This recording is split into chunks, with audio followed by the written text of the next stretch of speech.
The smell of damp earth, pine needles, and wood smoke, that's what hits me first when I think of the cabin. Not just any smell, but the scent of the only place I ever felt completely okay growing up. My family dynamic? Well, let's just say it wasn't exactly the warm and fuzzy type. There were expectations, judgments, and a constant, unspoken competition, usually favoring anyone but me. But the cabin, nestled back in the woods by Miller's Creek, that was different. It was my sanctuary.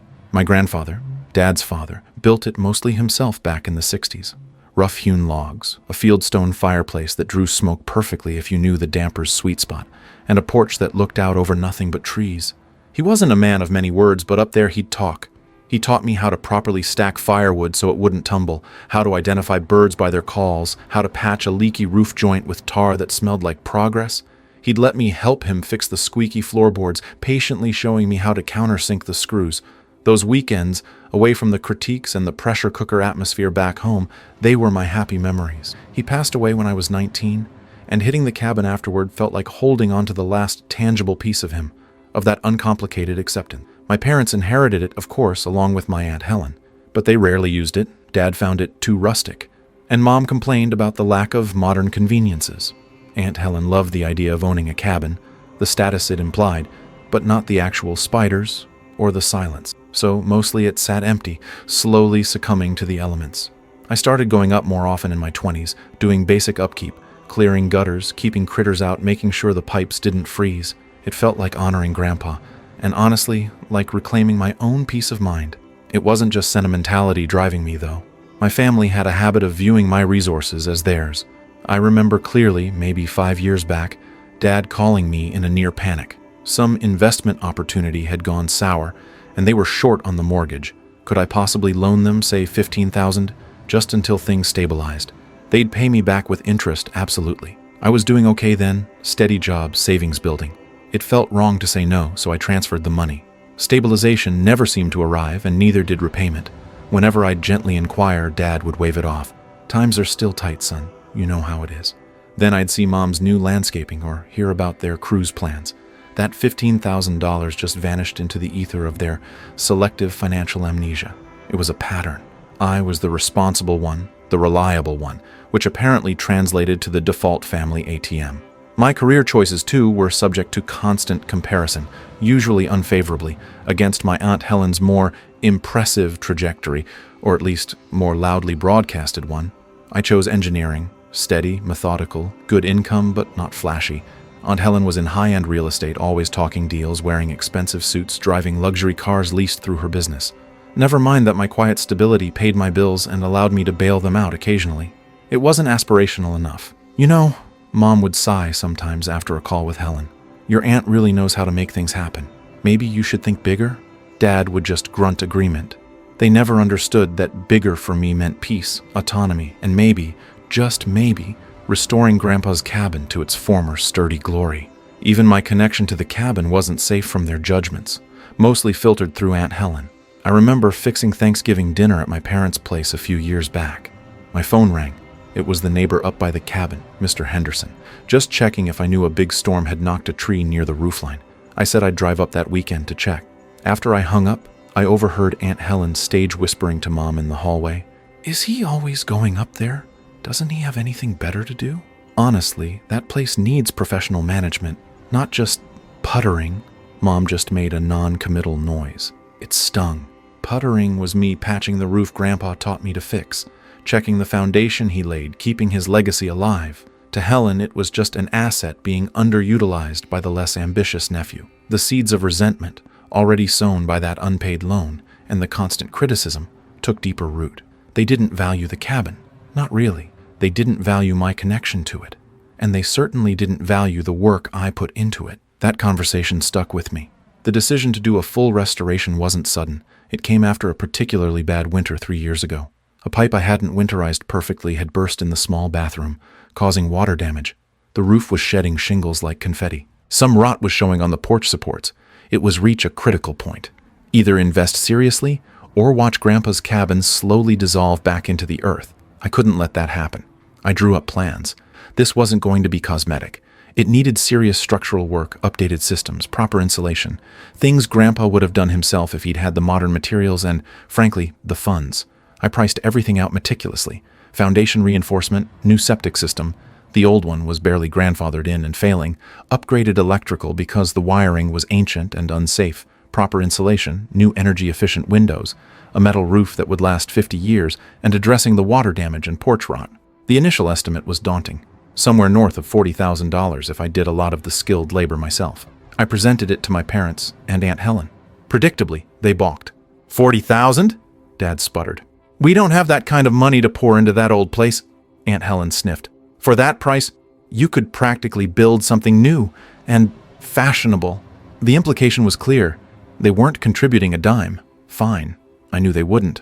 "Okay," I said, keeping my voice even, "but it needs to be done or the place will be condemned eventually. I'm willing to cover it myself, using my savings. If we agree, I get primary use and first right of refusal if you ever decide to sell." They jumped at that. Free renovation? Continued ownership on paper? Vague promises about the future? Perfect deal for them. Dad clapped me on the shoulder. "That's generous, son. Really steps up." Aunt Helen smiled thinly. "Well, if you insist on throwing your money at it." The unspoken, instead of something sensible, hung in the air. We didn't put anything formal in writing about usage rights, or first refusal beyond their verbal agreement. My first mistake, driven by a stupid lingering hope that doing this huge thing for them, for the family legacy, might earn some genuine appreciation. So, I began. Every spare weekend, every vacation day for almost 2 years was spent at the cabin, driving 3 hours each way. Learning plumbing from YouTube videos after discovering the extent of the pipe damage was worse than I thought. Learning how to properly flash windows, frame walls, run electrical wire without burning the place down. My hands were constantly cut, bruised, stained. My back ached perpetually. Social life? Non-existent. Friends stopped inviting me out. I always said I had to work on the cabin. Dates fizzled because I was always tired, distracted, or covered in sawdust. The budget ballooned, inevitably. The foundation needed more reinforcement than expected. Add $5,000. The well pump decided to die mid-project. Another $3,000. Getting materials delivered that far out wasn't cheap. I dipped deeper into my savings, the funds I'd earmarked for a down payment on my own place someday. The $40,000 estimate blew past $50,000, then edged towards $55,000 after I had to hire professionals for the septic system and the final roof installation. Some things you just don't DIY. The setbacks felt relentless sometimes. Midway through insulating the walls, I found extensive carpenter ant damage hidden behind some old paneling. Suddenly, a section of wall needed complete reframing. Exterminators had to be called, and my timeline and budget took another brutal hit. I almost quit then. Standing there in the half-gutted room, dust motes dancing in the weak light, the smell of insecticide sharp in my nostrils. Staring at the crumbling wood, it felt hopeless. Over 50 grand sunk my own home ownership dreams deferred indefinitely, my body aching. And for what? A place my family barely acknowledged? Then there were the contractors. I needed help with the new electrical panel and bringing everything up to code. The first guy I hired, highly recommended locally, did a terrible job. Junction boxes left open, grounds not connected properly. Just sloppy and dangerous work I discovered after he'd cashed my check. I spent a miserable week painstakingly tracing every wire, fixing his mistakes, hiring another, more expensive electrician to verify everything. It felt like every step forward came with 2 steps back and an unexpected bill. Through it all, I kept meticulous records. Every receipt for lumber, every invoice from a supplier, every check written to a subcontractor. I logged my own hours, estimating a fair market value for the skilled labor I was providing. Plumbing, basic electrical, framing, insulation, drywall, painting. It wasn't just about tracking the money. It was about proving the value I was adding, proving my commitment. Towards the end, as the big expenses piled up and my personal savings dwindled to almost nothing, a nagging unease started to creep in. It was triggered by small things. A dismissive comment from Dad on the phone. "Still throwing money down that hole up there? Hope you're not expecting us to pay you back for your little hobby," he'd chuckled. Or Aunt Helen asking slightly too detailed questions about the final valuation during a brief visit. Just a vibe, a subtle shift in the air that made my gut clench. My personal funds were really low now, thanks to the overruns. The sheer amount of money, over $55,000 objectively documented, sunk into a property I didn't legally own, outright felt increasingly precarious. That unease, combined with the low bank balance, pushed me to do something I hadn't initially planned. I talked to a paralegal friend. I researched online. I learned about Mechanics Roberts, a legal claim against a property for unpaid work or materials that improve it. Contractors use them all the time. It seemed like a standard, prudent way to formally recognize the massive investment I'd made, especially given my family's track record with that loan. Not out of malice, not yet, but as a safety net, just in case. I gathered my detailed invoices, receipts, and labor log, went down to the county courthouse, filled out the paperwork, paid the filing fee, and officially placed a Robert on the cabin property for the documented amount of $56,800, the sum total of my out-of-pocket expenses and conservative labor estimate. It felt strange, slightly illicit, but also necessary, a layer of protection based on that nagging gut feeling and my empty savings account. I didn't tell my family. It was just there, a silent fact registered with the county. The final touches on the cabin were completed last fall. New porch swing, refinished floors, the smell of fresh paint mingling with the familiar pine and wood smoke. It looked incredible. Solid, warm, cared for. Grandpa would have approved. I spent a couple of perfect, quiet weekends up there, finally able to just relax and enjoy the fruits of 2 years of brutal labor. Then, about 2 months ago, the call came from Dad. His voice was breezy, almost casual. "Hey son, just wanted to give you a heads up. Mom and I were talking with Helen, and with taxes going up and the upkeep, well, we decided it makes sense to transfer the cabin title to her. She's got some complex financial planning stuff, apparently. Makes things simpler on paper." My blood ran cold. Transfer? What do you mean, transfer? Oh, just, technically sell it to her. For $1, I think. Just for legal reasons. Don't worry, he added quickly, anticipating my reaction. Our deal still stands. Helen agreed. You can absolutely still visit whenever you want. Nothing changes, really. Aunt Helen? Visit whenever I want? After her complaining about me being there? After they refused to invest a penny? After I poured my life savings into it? The pieces clicked together with sickening clarity. The tax excuse was flimsy. This was about Aunt Helen getting the fully restored cabin practically for free, under the guise of a family arrangement, likely with plans to restrict my access later. "Okay, Dad," I said, forcing my voice to remain level. "Thanks for the update." I hung up before he could offer more platitudes. My first instinct was denial. Maybe I was misreading it. Maybe they meant well. But that uneasy feeling, the one that prompted the Robert, screamed otherwise. I needed proof. The next weekend I made the 3-hour drive up to the cabin. My old key didn't work. A brand new, shiny deadbolt stared back at me. Tacked to the doorframe was a small, professionally printed, "No trespassing" sign. My heart hammered against my ribs. Okay, that was clear enough. I walked around the property, peering in windows. Inside, I could see some of Aunt Helen's familiar, ostentatious furniture had already replaced Grandpa's simpler pieces. She hadn't wasted any time. Back in the car, feeling numb, I remembered the security camera I'd installed overlooking the driveway during the renovation. It fed to an app on my phone. I pulled it up. Feed offline, of course. She, or someone she hired, had cut the power to it or disabled it. Anger, cold and sharp, started to replace the shock. When I got home, I went straight to the county's online public records database. I searched for the cabin's parcel number, and there it was, filed just 3 days ago, a quitclaim deed, transferring ownership from my parents' full names, to my Aunt Helen's full name. Consideration, $1.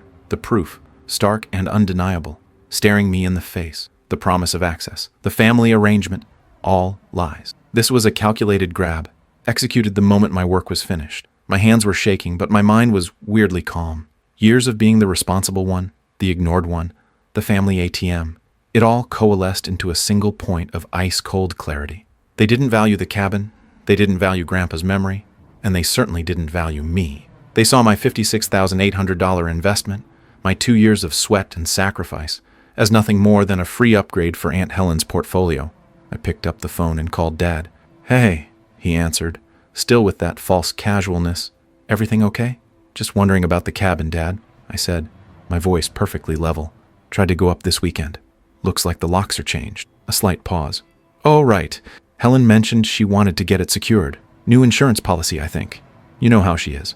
Probably just forgot to get you a key yet. I'll remind her." More lies. "And the security camera seems to be offline," I continued, keeping my tone mild. "Huh. Weird. Maybe the power flickered." He sounded flustered now. "Maybe," I agreed softly. "And I saw the deed transfer recorded online. $1. Seems like a good deal for Helen, especially after all the work that went into it." "Now listen, son," Dad started, his voice shifting towards defensive bluster. It's complicated. Estate planning. Tax implications." "I'm sure it is," I interrupted. the calmness in my own voice feeling a Robert, detached. And then I delivered the line, the one I'd been unconsciously holding on to since that uneasy gut feeling started. Finances often are complicated, Dad. I hung up. Let him sit with that. Let them wonder what I meant. I didn't have to wait long. Maybe 3 days later, my phone started exploding. First, a frantic call from Mom. What did you do? The county just sent us some legal notice. Something about a Robert? Helen is furious. Then Aunt Helen herself, bypassing niceties entirely, her voice shrill. You need to remove that fraudulent Robert immediately. How dare you try to sabotage my property? Then Dad, alternating between pleading and anger. Son, this isn't right. That work was for family. You can't just slap a $50,000 Robert on it. You're tearing this family apart. You need to fix this now. Voicemails piled up. Texts flooded in. Accusations, demands, guilt trips. Threats veiled as concern. They were panicking. The formal notification from the county recorder's office had landed, stating clearly that the title to the property known as cabin address, parcel number, was encumbered by mechanics Robert Bust Robert Number in the amount of $56,800, filed by me, my full name on date of filing, and that such Robert must be satisfied before clear title could be transferred. Their $1 sweetheart deal, their backdoor scheme to hand Aunt Helen my massive investment on a silver platter, was dead on arrival. The Robert, my silent, documented proof of contribution, had done exactly what it was supposed to do, stopped them cold. I let the calls go to voicemail. I read the texts dispassionately. Finally, after letting them stew for a few hours, I sent a group text to Dad, Mom, and Aunt Helen. My response was simple, calm, and final. The Robert accurately reflects my documented expenses and labor invested in the cabin restoration, totaling $56,800. It will remain until it is satisfied in full, including accrued interest and any legal fees incurred in its defense.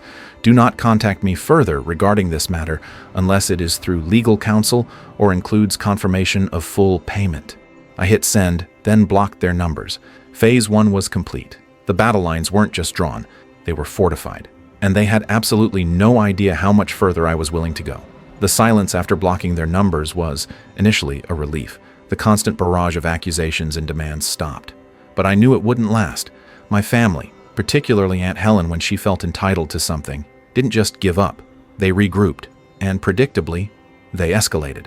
About 3 weeks after the initial blow-up over the Robert notification, I received a thick envelope via certified mail. Inside, predictably, was a summons.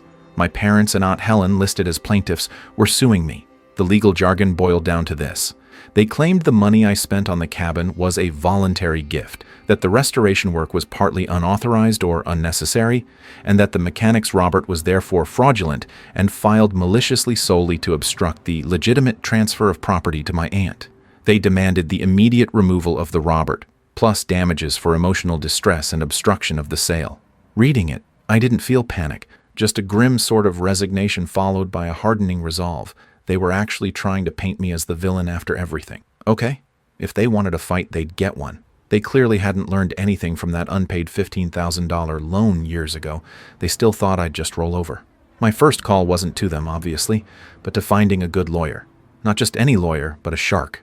Someone specializing in property disputes and construction law. Someone who wouldn't be intimidated by my family's attempts at bluster or appeals to sentiment. I found one, Rachel Chen, highly recommended, sharp, and reassuringly expensive. During our consultation, I laid out everything. The family history, the unpaid loan, the restoration work, the meticulous records I kept, invoices, photos before, during, after, logged hours, the verbal agreement about usage, the $1 sale, the lockout, the Robert filing, and finally, their lawsuit. Rachel reviewed my documentation, the 3 bulging folders I brought, with growing interest. You kept everything, she noted, impressed. Invoices, dated photos, even email snippets discussing the work with your dad. And the Robert was filed correctly based on documented expenses before the attempted $1 transfer. Yes, I confirmed. I wasn't planning this, but I had a bad feeling. A very well-founded feeling, it seems, she said dryly. Their claim that this was a gift is weak, given the amount and the clear benefit to the property value. Their unauthorized work claim falls apart if you have communication, showing your parents were aware and approved, which you do. And malicious filing is hard to prove when the Robert directly reflects documented costs filed preemptively. Frankly, this suit looks frivolous, likely an attempt to intimidate you into dropping the Robert. That validation felt good, solidifying my position. We discussed strategy. Rachel's approach was simple: meet their aggression head-on, bury them in paperwork proving my case, make it as expensive and painful for them as possible, and file counterclaims if necessary. "Let's draft our response," she said, already pulling up templates.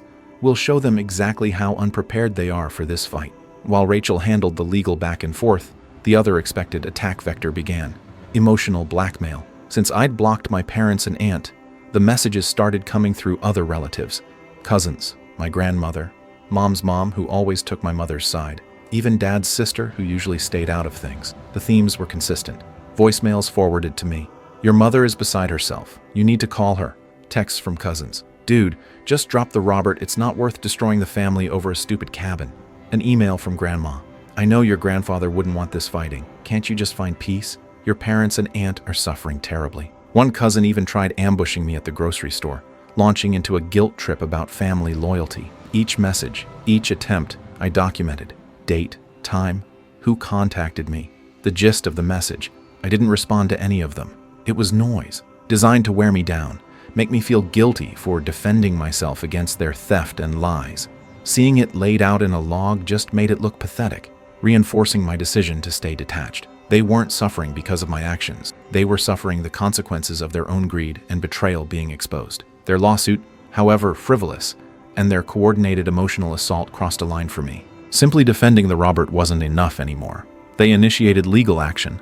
They sicked the family on me. They wanted a war? Fine. Time to open new fronts. My lawyer, Rachel, had already started the counteroffensive on the legal side as part of defending against their suit. The discovery process was beautiful in its own brutal way. We requested everything related to the cabin, their finances, communications between them regarding the property, and the $1 sale. The sheer volume of paperwork we demanded, all perfectly legal and relevant to the case, clearly overwhelmed their cut-rate lawyer. Their responses were delayed, incomplete.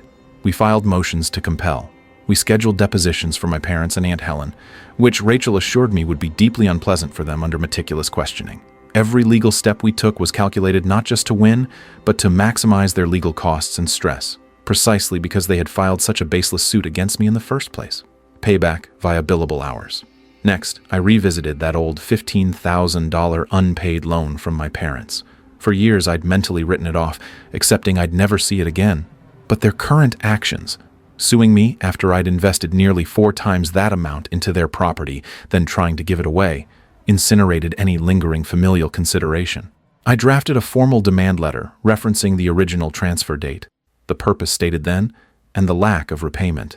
I cited their current legal actions against me as clear evidence of bad faith and untrustworthiness, necessitating the immediate repayment of the full amount plus reasonable interest, calculated at a standard rate, within 30 days. I sent it via certified mail to their home address.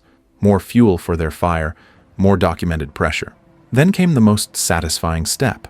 The $1 sale was, on its face, suspect, transferring a property clearly worth tens of thousands, especially post-renovation, for a single dollar screamed tax avoidance scheme. Gift tax, potential capital gains implications depending on how long they owned it. They were trying to sidestep all of it. I spent an evening carefully compiling the information, the property details, the known market value in the area, easy to research, the documented $56,000 plus renovation enhancing its value, a copy of the $1 deed transfer record from the county website, and a concise explanation of why this looked like a deliberate attempt to defraud the state and federal government of tax revenue. I typed it up into a neutrally worded tip, citing concern as a civic-minded individual. I printed it, put it in a plain envelope with no return address, drove to a mailbox in a different town, and sent it off to both the IRS tip line portal and the State Department of Revenue's Fraud Division. Anonymous, untraceable back to me directly, but dropping a potential bomb into their laps. Audits are stressful, invasive, and expensive, even if they ultimately find nothing, which seemed unlikely here. It felt proportionate to their betrayal. With the legal defense robust, the old debt recalled, and the tax tip sent, I leaned into the final part of my strategy: absolute, unwavering silence and disengagement. I reinforced my blocks. I instructed Rachel Chen that all communication must go through her office. I didn't respond to flying monkeys. I skipped family events I might normally have attended, a distant cousin's wedding, a holiday gathering. I simply ceased to exist in their orbit. If they wanted me gone, they got their wish, but on my terms. leaving them to deal with the legal and financial mess they created entirely on their own. No more calls for help, no more handyman tasks, no more loans, no more emotional support, no more me. I decided to let nature and the consequences of their own actions, compounded by my interventions, take their course. The next 6 months were a slow grind of legal maneuvers and silence on my end. Their lawsuits sputtered along. Their lawyer seemed increasingly frustrated, filing weak motions that Rachel easily dismantled. My parents tried sending letters, first conciliatory, "Can't we just talk?" Then manipulative, "You're breaking your mother's heart." Finally angry, "You'll regret this." They went unopened into a file Rachel kept. News trickled through the grapevine via the few relatives who stayed neutral. Dad was constantly stressed. Mom was tearful. Aunt Helen was spitting mad and apparently complaining nonstop about lawyer fees. Rumors of an IRS audit surfaced, though no one connected it to me. The $15,000 demand letter apparently caused a massive fight between my parents, dredging up old financial arguments. The breaking point finally came during the depositions. Rachel, as promised, was relentless. Under oath, faced with documented evidence, emails, invoices, photos, my parents' story crumbled. Dad couldn't explain away his knowledge and approval of the renovation work. Mom admitted they planned the $1 sale partly to avoid perceived obligations to me. Aunt Helen, under sharp questioning about her communications and the timing of the lockout versus the deed filing, became flustered and contradictory. Their lawyer looked increasingly uncomfortable. Shortly after those disastrous depositions, their lawyer contacted Rachel with a settlement offer. They'd drop their lawsuit if I removed the Robert. Rachel, on my instruction, laughed and countered. They drop their suit, pay my accrued legal fees in full, and pay the Robert amount plus interest, or we proceed to summary judgment, which we were now confident we'd win, likely with sanctions against them for the frivolous filing. They refused. They still seemed to believe they could somehow win, or perhaps Aunt Helen was just too stubborn and vindictive to back down. So, Rachel filed for summary judgment. The judge's ruling came down swiftly and brutally. He granted our motion, dismissing their lawsuit with prejudice, meaning they couldn't refile. He validated the mechanics Robert in the full amount plus accrued interest, and, citing the overwhelming evidence presented and the clearly frivolous nature of their claims against me, he took the step of ordering them, the plaintiffs, my parents and Aunt Helen jointly and severally liable, to pay my documented legal fees, which had climbed significantly due to their drawn-out, baseless fight. That was the killing blow. They were facing not only the $56,800 plus Robert, but also another substantial bill, likely $20,000 plus, for my lawyer's time. There was no way they could afford that without selling the cabin, and because of the judgment upholding my Robert and awarding me legal fees, I was first in line to get paid from any sale proceeds. The court proceedings moved towards forcing the sale. Notices were posted. An auction date was set. It felt surreal. Grandpa's cabin, the sanctuary, reduced to a line item in a court-ordered liquidation. On the day of the auction, I didn't go to the courthouse steps. I didn't need to see their faces. Rachel's associate attended to monitor the proceedings. I stayed home, staring out my apartment window, feeling a strange mix of triumph and profound emptiness. The call came that afternoon. The cabin sold. To a stranger, a young couple apparently looking for a fixer-upper. Ironic, considering the state it was in before I poured my life into it. The sale price was decent, enough to cover the Robert, my substantial legal fees awarded by the judge, and the auction costs. After all that was paid out from the proceeds, barely anything was left for my parents, General Aunt Helen, maybe a few $1,000s, which likely wouldn't even cover the taxes they might now owe thanks to the audit, or the remainder of their own lawyer's bill. Within a week, the funds cleared. $56,800 plus interest for the Robert, another significant chunk for Rachel's fees reimbursed. I had my money back and then some. Justice, served cold and financially devastating. The family relationships? Obliterated. There was no going back from this. They had tried to cheat me, sued me, attacked me, and lost everything they sought to gain, including the cabin itself. I felt vindicated, yes. My actions were justified every step of the way, prompted by their own escalating hostility and greed. But standing there, looking at the final settlement statement, there wasn't joy, just a hollow certainty. The responsible son, the family ATM, the quiet fixer, that person was gone. They had killed him. All that remained was the quiet satisfaction of a debt collected in full, and the echoing silence where a family used to be. It was cold closure, exactly as they deserved. My future wouldn't include them or the cabin. It was time to build something new, somewhere else, entirely on my own. That's all for this story. I'll be back with another one. If you haven't already, please consider subscribing to the channel. It motivates me to create more content like this.